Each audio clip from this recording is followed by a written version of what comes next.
ব্রাজিলের সংবাদ মাধ্যম গ্লোবো গত মঙ্গলবার জানিয়েছিলেন বাঁ পায়ের হাঁটুতে মেনিসকাস চোটে পড়েছেন নেইমার জুনিয়র। সান্তোস ফরওয়ার্ডের এবছর মাঠে নামার সম্ভাবনাই নাই। ক্লাবের চিকিৎসক এবং নেইমারের ব্যক্তিগত স্টাফরা সুস্থ হয়ে উঠতে তাকে এবছর মাঠে না নামার পরামর্শ দিয়েছিলেন, কারণ সামনে 2026 বিশ্বকাপ।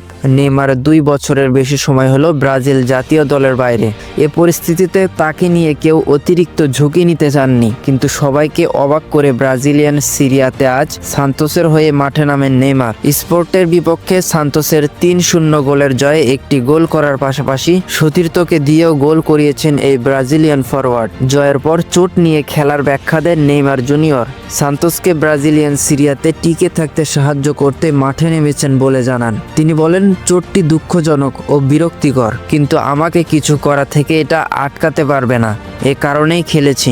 এখন সান্তোসকে নিয়ে ভাবার সময়। সান্তোসকে এমন জায়গায় রাখতে হবে যেখানে তারা যোগ্য, সেটা হলো ব্রাজিলিয়ান সিরিয়া। ম্যাচের 25 মিনিটে গোল করা নেইমার সতীর্থ হোয়াও সিমিওতকে দিয়ে একটি গোল করান। এছাড়াও 89 মিনিট পর্যন্ত মাঠে ছিলেন। বাঁ পায়ে প্রতিরোধ ব্যবস্থা নিয়ে মাঠে নেমেছিলেন তিনি। চিকিৎসকের পরামর্শ আগ্রহ করে খেলেছেন কিনা এ প্রশ্নের উত্তরে নেইমার বলেন, এগুলো অভ্যন্তরীণ বিষয়। আমি চিকিৎসকদের আগ্রহ করিনি, এটা যৌথ সিদ্ধান্ত, তবে আমাকে এটা করতে হতো। এই জয়ে 36 ম্যাচে 41 পয়েন্ট নিয়ে সিরিয়াতে পয়েন্ট টেবিলে 2 ধাপ লাফিয়ে 15তম স্থানে উঠে এলো সান্তোস। 35 ম্যাচে 39 পয়েন্ট নিয়ে অবনমন অঞ্চলে থাকা ভিটোরিয়ার চেয়ে 2 পয়েন্ট ব্যবধানে এগিয়ে সান্তোস।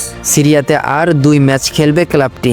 আগামী বৃহস্পতিবার বাংলাদেশের সময় ভোরে নিজেদের পরের ম্যাচে জুভেন্তুসের মুখোমুখি হবে সান্তোস। নেইমার এই ম্যাচেও খেলার প্রতিশ্রুতি দেখিয়েছেন। স্পোর্টের বিপক্ষে ম্যাচে বিরতির সময়ও সংবাদ মাধ্যমের সঙ্গে কথা বলেন নেইমার। তিনি বলেন, সত্যি বলতে কিছুই ঠিক নেই, কিন্তু আমি এবং চিকিৎসক যা জানি সেটা মানুষেরও জানতে হবে। নিজের ক্যারিয়ারকে আমি বিপদে ফেলতে চাই না। নিজের জন্য যেটা সবচেয়ে ভালো আমি সেটাই করার চেষ্টা করি। অনেকেই অনেক কিছুই বলেন, খুবই দুঃখ লাগে, খুবই হতাশা লাগে। আমিও মানুষ, আমি যেসব আজে বাজে কথা শুনি সেসব কারোরই শোনার প্রাপ্য নয়। আপনারা যারা সংবাদ লেখেন তাদেরও খুবই সাবধানে থাকতে হবে। এটা মানুষের মনের জন্য খুব ক্ষতিকর।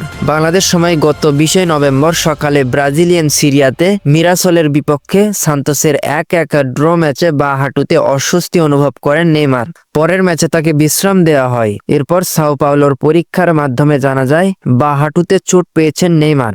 চলতি মৌসুমে এটা তার 4র্থ চোট নিয়েও এই ম্যাচটা খেলায় নেইমারের প্রশংসা করেন সান্তোস কোচ হুয়ান পাবলো। নেতৃত্ব এভাবেই গড়ে ওঠে। নেইমারের নেতৃত্বে নিজস্ব ধরন আছে এবং প্রতিশ্রুতি ও প্রভাবের মাধ্যমে তিনি চারপাশের সবাইকে প্রভাবিত করেন।